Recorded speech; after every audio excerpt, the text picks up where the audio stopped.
Howdy, this is Ellen from the Tulsa Botanic Garden. So another fall seed mix we have for you is the Good For You Leafy Greens mix. So these are a great fall crop because greens do not take nearly as much time to grow. They are ready to harvest almost as soon as the seeds come up. So depending on how big or small of a leaf you want to cut.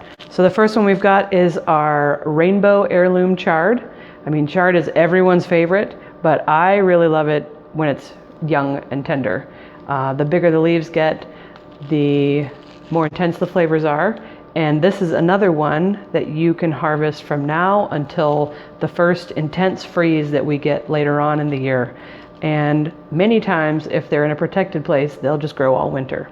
So chard is one of my favorites for ornamental and for edible.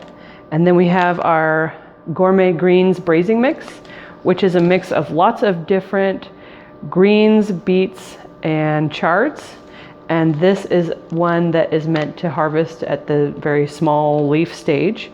Another great crop for the fall because it comes ripe sooner and you can harvest sooner. And this is another one that would last much longer through the winter until we get one of our really intense frosts later on.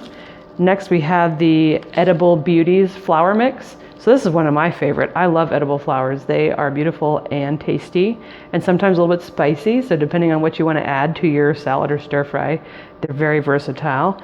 And this one you can plant now. You can also save a little seed and plant it in the very early spring, like February-ish, and get another crop out of it. These are great. They're beautiful and pollinators love them too. And then we've got a little more chard. This one is the Peppermint stick chard. This one is nice hot pink.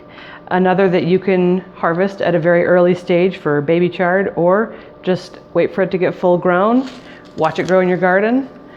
And then one of my very favorites is the Purple Moon Kale. Kale is another one of those very versatile crops that will grow all winter if they're in the right place in your garden. So you just sow those right now in the fall and just let it roll through the fall and winter as long as we have pretty decent weather and not too cold of a frost. So this is our Good For You Leafy Greens mix, and it's at the Botanic Garden.